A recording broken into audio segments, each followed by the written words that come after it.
Hey everybody, so today I am home with a sick child, so I decided to video the notes so that you guys can have my explanation because we are going to be starting polar areas, which is definitely a little bit tricky, and we'll be continuing to work on polar areas for several days, so I'll definitely be there tomorrow to answer your questions. But first we're just going to talk about the formula that we're going to use to find polar areas. So let's just consider our most simple polar function, which would be just a circle. Okay, so let's just consider a basic circle.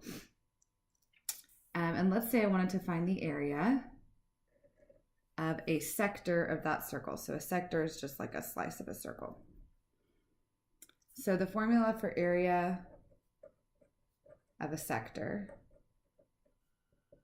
is basically pi r squared, right? The area of the whole circle times, whatever fraction of the circle we're using.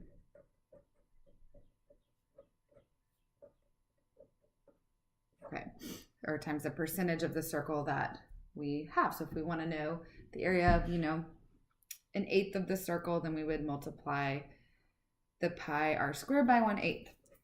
So let's see, this is pi r squared times the fraction of our circle would be our central angle theta, so this angle here, divided by the whole circle, which is 2 pi. Okay, so just kind of reducing this a little bit, the pi's actually can cancel, and we get this formula, 1/2 r squared theta for area of a sector of a circle, that's like a slice of a circle. And this is a formula that you probably saw in trig last year. Okay, but most of the time we're going to be finding the area of polar functions that are not perfect circles, that form perfect sectors.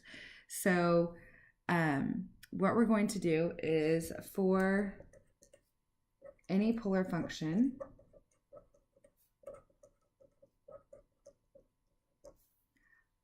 r equals f of theta on the interval from alpha to beta. So I know we usually use a and b. With polar, we're going to use alpha and beta to signify that this looks a little bit different. So for any polar function, r equals f of theta from alpha to beta, we're going to partition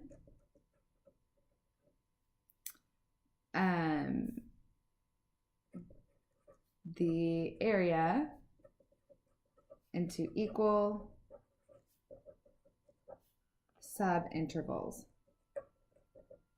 So let's say we just have some kind of a irregular looking polar function, it can be whatever kind of little blob, could be a rose, could be a limacon, could be something completely irregular like this. And let's say we have alpha here and beta here. So something different when we're doing area with polar, it'll be the area between two radial lines. So lines coming out from the center at different angles theta. So like, let's say alpha could be pi over 6, beta could be pi over 3 or something. And you're finding the area between those. Whereas we're used to finding the area between two x values, which would be like, between these two vertical lines when we do area between two x values. In polar, we do area between two angles, so between two radial lines like that.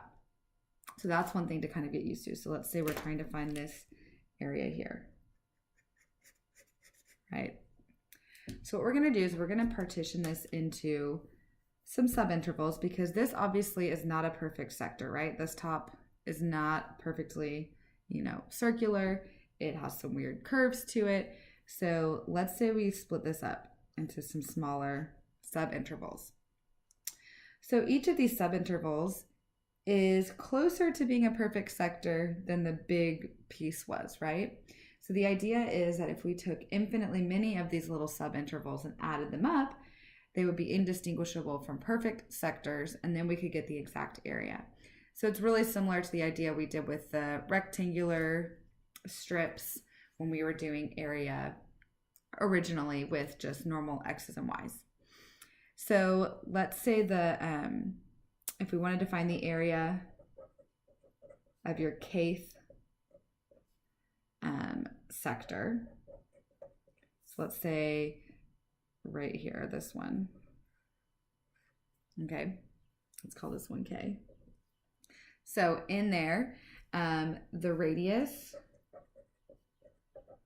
would be our function value, f of theta sub k. So let's say we use this as our theta sub k. And we would use, let's say we just use that as our radius. So remember, these are estimates. It's not going to be exact.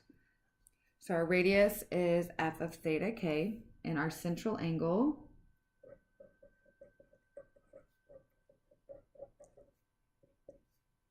so this angle here that we would be calculating the sector at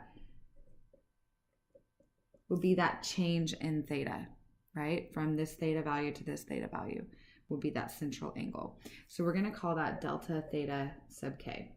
So for this kth little subinterval, if we were to calculate the area of a sector to approximate the exact area, we would use the radius, which would be the function value, f of theta k, and then that central angle would be delta theta k, so that when we put it in this formula for area of a circle,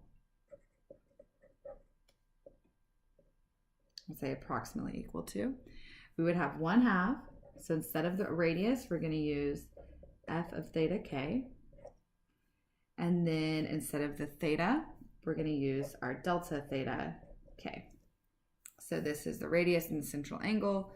The radius is our function value, and the central angle is our change in theta from here to here. So this will be the area of one, let's just call it a subsector, will be this. So what we're going to do is we're going to add up the areas of all subintervals, or those little mini sectors. And the way we would do that in sigma notation is you would take the sum from k equals 1 to n of this formula here, 1/2 f of theta k times delta theta k. Oh, and that should be squared in this formula. Whoops. Remember, see, r squared. So I should have had that squared both times. Sorry, some of you I'm sure already caught that. So what this says is I'm going to find the area of my first subinterval, then my second, then my third, all the way up to n, and I'm going to add all of those up. So we would say the area that we want to find is approximately equal to this. And like I sort of said earlier, the concept is that if we were to take infinitely many, each of these subintervals will become closer and closer to perfect sectors, and so we would eventually get the exact area. So our exact area would equal the limit as the number of intervals goes to infinity of the sum from k equals 1 to n of 1/2 f of theta k squared times delta theta k. All right, so this right here should look sort of familiar. This is a Riemann sum. And Riemann sums are special infinite sums that have this exact form where we're summing up some kind of a function times a change in x. In this case, our x is theta, and we're taking the limit as n goes to infinity. So when we have a Riemann sum, that means we can convert it to an integral.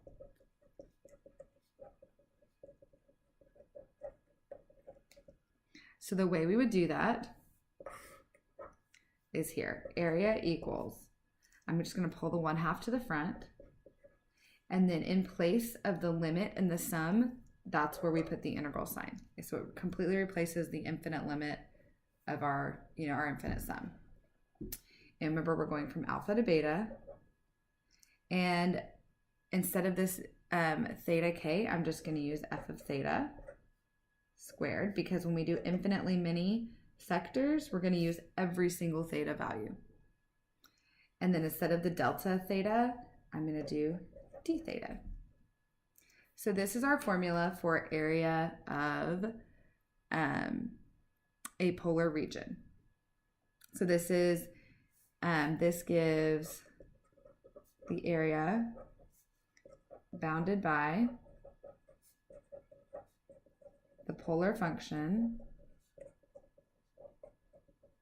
f of theta.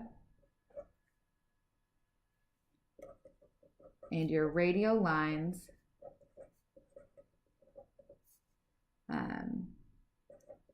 which are theta equals alpha and theta equals beta. So we've got, our function, let's say it's, a cardioid. It could be anything. And we're going to find the area between our radial lines, let's say alpha and beta. So to find that area, we just use this formula here, 1/2 times the integral of our polar function squared. And that's how we will find area. So I'm going to stop this first portion of the notes. So this is like the explanation. And then the next portion of the notes, I'm going to work out our example problems. So I'm going to have to do it in 2 chunks here because my daughters are waking up. So I will get the examples done and posted in just a few minutes. Stay tuned.